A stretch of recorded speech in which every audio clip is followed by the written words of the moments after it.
Ridayro Rahman donay ma di yoolay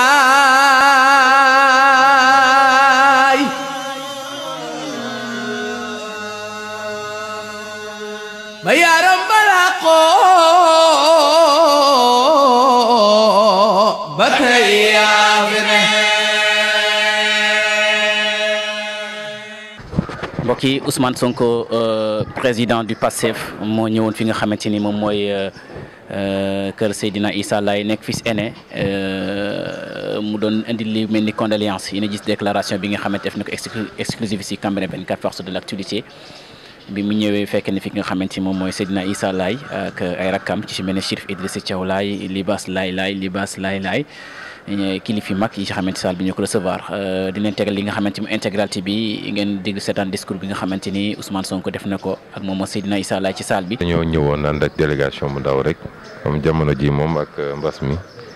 ñëw dox tànku jullit tànku citoyen également ndax kilifa gi fi jóge kilifa diine la woon certes gu mag a mag ndax nekk xalif général Laayeen du ndaw. waaye it c'était un modèle citoyen moo taxoon ñu boole ñaari tànk yooyu yëpp ñëw jaale si waa kër gi jaale si mbokku Laayeen yëpp waaye jaale ko umma islamiya yëpp baale ko wit Sénégal yëpp ak diine gu nit mën a bokk ñëw ci suñu tur ak suñu turu parti ñëw jaale si ak feddali suñuy ñaan ni suñu kilifa gi nga xam ne baaw na fi yàlla na yàlla yaatal ba melam yàlla na yàlla boole ko ci këru barzaq yaatu yi oyofal suuf si kawam yàlla na it yàlla barkeel njaboot gi mu fi bàyyi te oyofal leen yéen gi nga xam ni moom moo nekk seen kaw. donc loolu moo ne woon tànk yi wax naa ni nag moom Cheikh Sëñ Abdoulaye dama ne woon kilifa diine la loolu du lu ñuy laam-laame loolu lañ ko gënoon xàmmee moom lañ ko gënoon ràññee mu doonoon ci modèle it ci liggéeyal suñu borom liggéeyal diine gi waaye liggéeyal réewam waaye ma wax léegi ma fàttali léegi li ma wax ci biir it citoyen bu mag la woon ndax te say si suba rek balaa may génn dañ maa woy benn photo benn nataal boo xam ne ñetti nit a ci taxawoon nekk armée muy moom ci boppam ak président Ablaye Wade ak sëñ Cheikh Gaynde Fatma kon loolu dafa wane beneen dimension mooy dimension citoyenne mooy liggéeyal na réewam défendre na réewam dem na sol tenue te loolu lu am solo la ndax day gën a renforcer modèle bi nga xam ne moom la woon ci ñun te gën ñoo jàngal nii nitu diine ak citoyen ñaar ñooñu waroowuñu nitu diine mooy le premier citoyen et ça doit être le premier modèle ci citoyen bi te loolu la suñuy kilifa diine di wone saa su ne su liggéey ci tool yi jotee ñu wone ko su wax ci luy jëriñ réew mi jotee ñu wax ko te teewul ñu ngi wéet ak seen bopp di talal yàlla seen loxo pour ñaanal ñu ñun ñëpp ñaanal réew mi kon nit kooku moo fi baawoo mënuñu woon ñàkk a ñëw jaale ko mbokk yi. parce que politique du ñu ko xaste mooy ni réew mi di doxee. kenn ku ne ci li ko concerne muy wax lim ci xalaat ak li ko war a defar wala di ci wax di ci ñaxtu ci li ko yàq loolu mooy politique donc l'être humain est fondamentalement politique on peut ne pas être partisan ñaari bopp waaye politique moom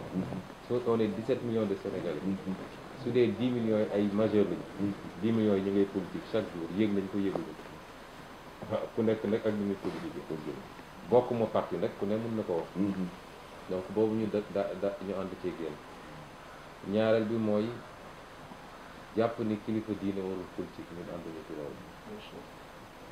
parce que soo jëlee li ñu yaakaar ni mooy li gën ci société bi nga ne ko ni réew mi war a doxee amoo ci kàddu bëggoo réew ma baax kon ñun dañu jàpp ni mënuñu wax ñëpp dañuy politique waaye kilifa diine bi am yëg-yëg dafa war a politique war a bokk ci fi ñuy jëlee décision yi te fi ñuy jëlee décision yi nag comme réew mi lépp a ngi fi war nañ fexe ba fu nekk ñu am fa échantillon pour décision yi équilibré c'est-à-dire ci ethnie yi ci région yi ci diine gi war nañoo fexe ba ñëpp ñu am ci échantillon pour décision yi équilibré mais soo génnee benn catégorie teg fële liñ naan tout ce qui se décide sans vous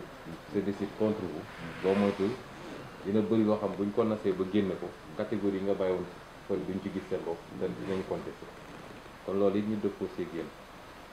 li ci des mooy da ngeen insister beaucoup ci diversité bi dafay wundu leneen mooy tolérance parce que pour diversité am rek mooy am na lu ngeen wute waaye nag yàlla tënk leen ngeen war a bokk fu ngeen di dund te kenn mënu faa génne morom yàlla moo ko doxalee noonu ndax ñu naan innaa ja'alnaakum shu'uuban wa qabaa'ila da ko neexoon ñun ñëpp benn xeet la ñuy doon benn waaso waaye daf ko def ay pàcc waaye la si doon jublu di taarafu pour ngeen xamante bi nag mooy ku nekk di enrichir moroomam bu joolaa bi jógee fële ñëw ci lébu bi gis beneen culture am na lu yokk ci moom bu léb bi jógee fële dem ci tukulóor bi gis beneen culture beneen façon togg beneen façon lekk enrichissement mutuel boobu la ci jubloon waaye c'était pas pour ñu boot di compter wala ku nekk xeeb moromam wala ku nekk foog ni yàggam loolu du woon jubluwaay bi ndax lim ci teg ci akramakum indallaahi waxul ki bokk fii wala fële waaye ki gën a ragal yàlla kon loolu yàlla ci boppam moo ko bëggee noonu ba ni ñu koy doxalee junit ci wàllu politique bi ñu waxee démocratie looloo taxoon parce que pour dictature am rek tôt ou tard implosion sociale lay am parce que nit ñi dañuy denc ba mënatuñu bis bu ñuy jóg rek day métti mooy révolution sanglante yi ngay gis ak yu demee noonu ñu ne kon jàpp nañ ni démocratie c'est le moins mauvais des systèmes neewuñu c'est un système parfait mais c'est le moins mauvais parce que mooy permettre ñu ne diw nee nga man lii laa gëm diw lii laa gëm ku nekk na exprimer ñu gëm waaye ñu am ay règles yu ko encadré te ngeen nangulante contradiction boobu kooku moom dëppoo nañ cee génn ak li ngeen daaneele nag mooy suñu responsabilité ñun ñëpp di acteur politique yi pour loolu am il faut kenn ku nekk nangul sa morom choix bi nga def te bañ a jàpp ni bu dee choix bi bokkul ak sama choix rek fii tey il faut mu jóge fi parce que yonent bi alayhi salaam kenn gën ko bëgg a jàmm waaye bi mu demee ba sës yàlla moo ko njëkk ne jógal défendre sa bopp su ko def loon peut-être tey du ñu toog fi nekk jullit ñi kon il faut que ñëpp accepter les règles du jeu mooy accepter ni man damay jiite man la ñu jox pouvoir bi jox ma administration jox ma budget jox ma moo am mën a signé ci turu Sénégal ñëpp nangul ko waaye mu am keneen ku am sañ-sañ ne nii nga signé du noonu nii nga yoree du noonu d'accord ma ci bi te lépp nag mu doon débat d'idées kuy wax teg ko ci xam-xam andi ay faits yu leer ak ay chiffres bu loolu amee rek la ca def dina yomb waaye bu dee tey ki ñu fi teg ñeneen ñi bañal nañ ko ne ko doo fi toog wala ki fi toog bañal na ñeneen ñi nekk du ngeen ma critiquer moom mooy andi yenn situation yi nga xam ne Sénégal jàpp naa ni war na koo dépassé ñun ñooñu ñëpp nag ñoo war a nangulante ku nekk loolu bu ko defee mbir mi dina yomb te loolu jàpp naa ni ñu mel ni yéen mun ngeen ci am rôle bu rëy bu ngeen joué parce que man damay wax toujours damay naw kilifa diine ak bu mu mun ci doon waaye sopp naa kilifa diine bu boole kilifa diine gi ak engagement citoyen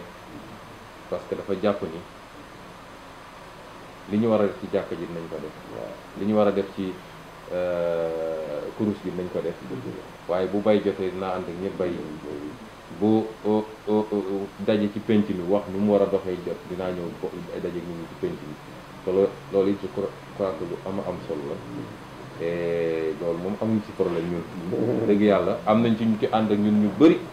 ñoo xam ne ay kilifa diine lañu bokk ci kër diine yépp nag ñoo xam ne tey ñii Mbàkke la ñii sii la ñii fii la ñu bokk ci Laayeen ñii et cetera ñu ngi ànd ak ñun noonu la ñu nangoo mu am ñeneen ñu mën a ànd ak keneen ci biir opposition wala ci pouvoir bi te taxul ñu jàpp ni kii nii la mel wala nii la mel parce que c'est des choix yoo xam ne ci conviction la ak kenn ku ne nu muy yaakaaree noonu la mën a jëriñe kon côté boobu sëñ bi dañoo dëppoo à 200% ci li ngeen fi wax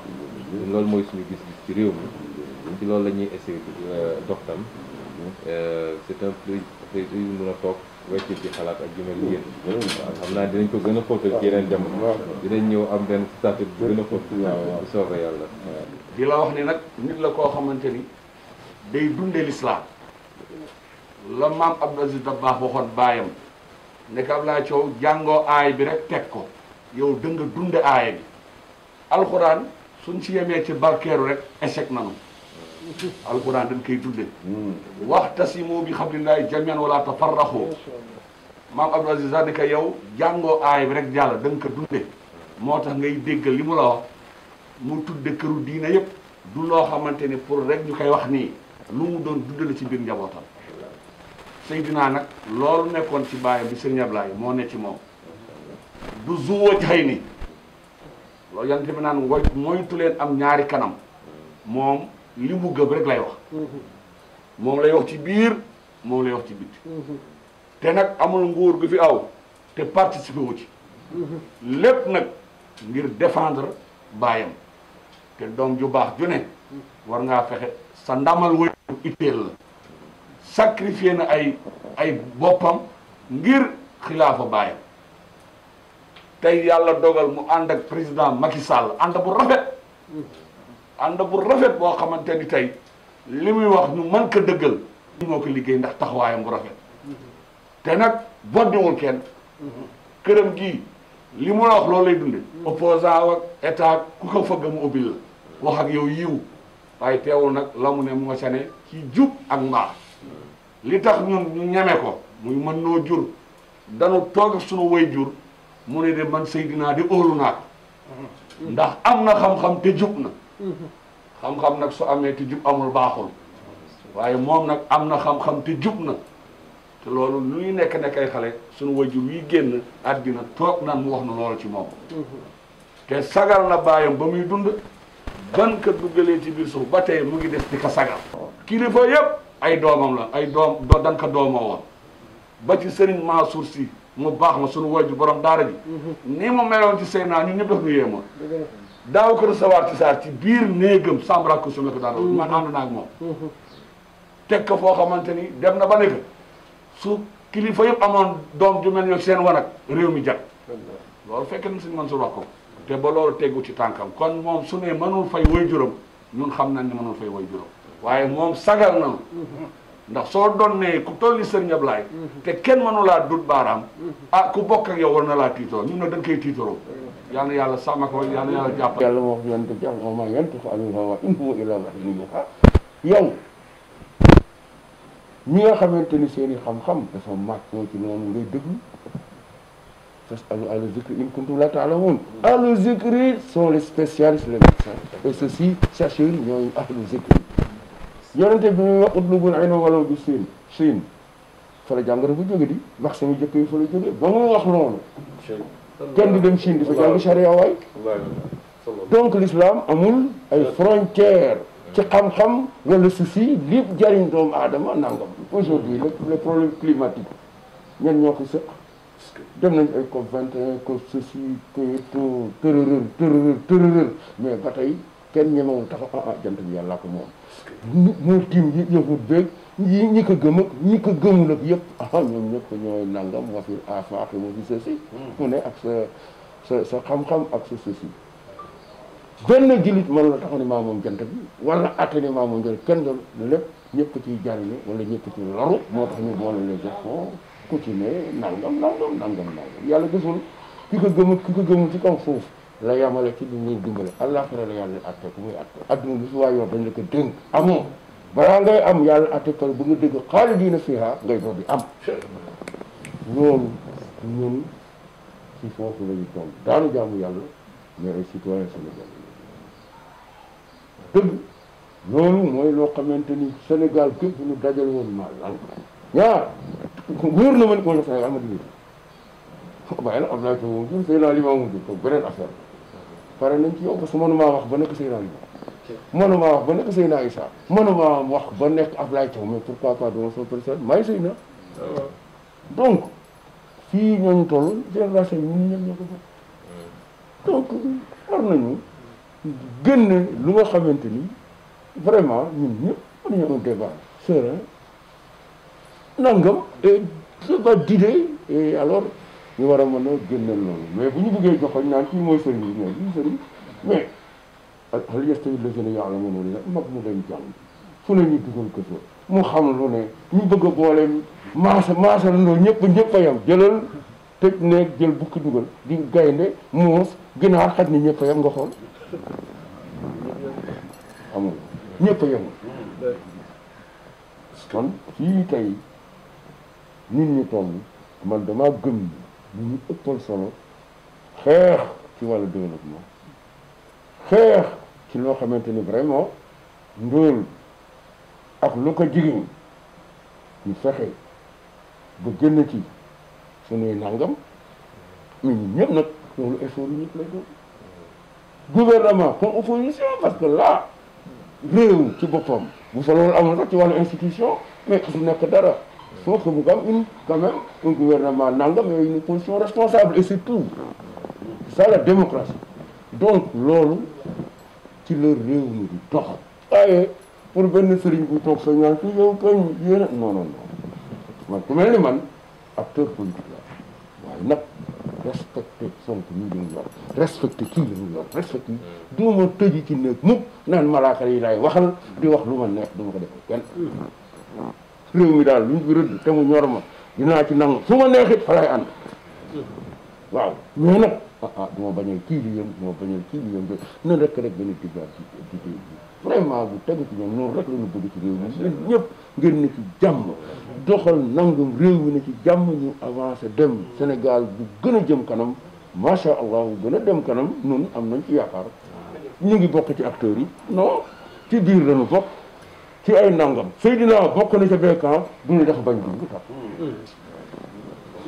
déedéet daganam loolu moom xalaatuma ko ci àdduna damay jëriñoo ci sa xalaat ngay jëriñ sa bopp kii di jëriñoo saa di koy ñun loolu lañu bëgg Sonko suñu réew mu tëdde noonu la classe politique ci ay lu nga xamante ni yàgg naa ay at bokk naa ci affaire dialogue national loolu leneen mun naa ni sax en 96 palais fekk na ñun ci appel bi ñun dañu thème central bu jot boobu jamono suñu thème central moo doon ñu jàll ñu ñëwee mu taseeg loolu ñu wax ci est-ce que ñun noonu la ñuy doxee am na ci jamono bu nga xamante ni dañu si la bonne gouvernance donc du parce que tàggu la ñuy bañ ci diine alors mooy allahu akbar on donne sa société defe naa ne yu mujj ci li ñu mujjee def avant Covid bi ci la cohésion sociale waaw kañ thème central coordonnateur de l'affaire et tout ça dina permettre vraiment li tax ñu ko doon def su ubbi la ndongo ñi am ci seen xalaat mais ñi ñëpp bu ñu dajalee réellement Sénégal ni ci jàmm ndongam ci jàmm waaye xëy ku ne ne ci sa jàmm et réew mi nangam loolu rek la ñu am doon ko wax vraiment di rafet yi ñëw bi